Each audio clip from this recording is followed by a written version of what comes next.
ভেনেজুয়েলার বৈধ president Nicolas মাদুরোকে তার স্ত্রীসহ অপহরণের ঘটনায় যুক্তরাষ্ট্রের আকাশ আধিপত্য প্রমাণ হয়েছে। দেশটির সামরিক বাহিনী স্টিলথ যুদ্ধবিমান, শত্রুর প্রতিরক্ষা ব্যবস্থা গুঁড়িয়ে দিতে সক্ষম যুদ্ধবিমান আর রিয়েল টাইম ইন্টেলিজেন্স সরবরাহকারী গোপন নজরদারি ড্রোন ও স্যাটেলাইটের মাধ্যমে সেদিন আকাশপথ নিয়ন্ত্রণে রেখেছিল।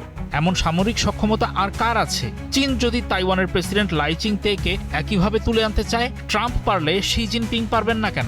এমন কিছু হলে বিষয়টি তখন গ্লোবাল ট্রেড হিসেবে প্রতিষ্ঠিত হয়ে যাবে। তাইওয়ানকে নিজের অংশ মনে করে চীন। দ্বীপটিকে নিয়ন্ত্রণে আনতে বল প্রয়োগের সম্ভাবনা উড়িয়ে দেয়নি দেশটি। অন্যদিকে চীনের এমন দাবি প্রত্যাখ্যান করে আসছে তাইওয়ান। দ্বীপটির প্রশাসনকে চীন বিরোধী অবস্থান নিতে শক্তি দেয় পশ্চিমা শিবির। এ নিয়ে যতই সময় যাচ্ছে, চীনের সঙ্গে তাইওয়ানপন্থীদের অস্থিরতা সামরিক উত্তেজনার দিকে যাচ্ছে। তবে বিশ্লেষকদের মতে চীনের সামরিক বাহিনী এখনও ভেনেজুয়েলা স্টাইলে ঝটিকা অভিযানের জন্য তৈরি নয়। তাইওয়ান নাকি এমন পরিস্থিতি মোকাবেলার জন্য অনেক বছর ধরে প্রস্তুত আছে।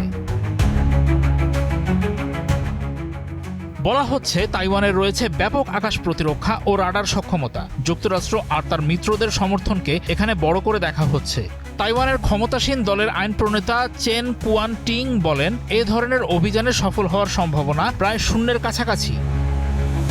গত মাসে বেইজিং তাদের সর্বশেষ সামরিক মহড়ার পর তাইওয়ান দ্বীপের প্রেসিডেন্ট লাই চিং-তে বলেছিলেন, তাইওয়ান তার সার্বভৌমত্ব রক্ষা এবং প্রতিরক্ষা ব্যবস্থা জোরদার করতে দৃঢ় প্রতিজ্ঞ। এখানে মনে রাখা দরকার, যুদ্ধক্ষেত্রের সরাসরি অভিজ্ঞতা চীনের নেই। রাজনৈতিক কারণেও চীন এত বড় আকারের অভিযান চালানো থেকে বিরত থাকতে পারে। বরং পরিস্থিতি বদলাতে ধীরে চলার পদক্ষেপ বেছে নিতে পারে চীন। অক্টোবর মাসে টি-ডোম নামে একটি বহুস্তর বিশিষ্ট আকাশ প্রতিরক্ষা ব্যবস্থা উন্মোচন করেছে তাইওয়ান। অন্যদিকে চীন বছরের পর বছর ধরে উন্নত অস্ত্র গোছাচ্ছে। দেশটির সামরিক বাহিনী সেগুলো কতটা কার্যকরভাবে ব্যবহার করতে পারবে তা নিয়ে প্রশ্ন তোলা হয়।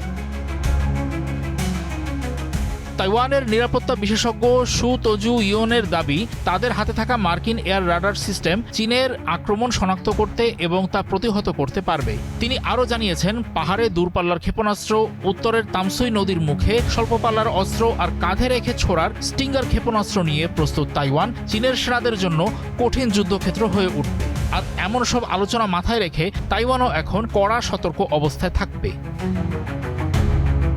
এক সাক্ষাৎকারে মার্কিন প্রেসিডেন্ট ট্রাম্প বলেছেন, তাইওয়ানের ব্যাপারে চীন কি করবে তা দেশটির প্রেসিডেন্ট শি জিনপিং এর ওপরই নির্ভর করে। তবে স্থিতিশীলতার কোনো পরিবর্তন হলে তিনি খুবই অসন্তুষ্ট হবেন। মিত্রদের সামরিক শক্তি বাড়িয়ে তাইওয়ান এবং দক্ষিণ চীন সাগর নিয়ে চীনের সঙ্গে সংঘাত ঠেকাতে চায় যুক্তরাষ্ট্র।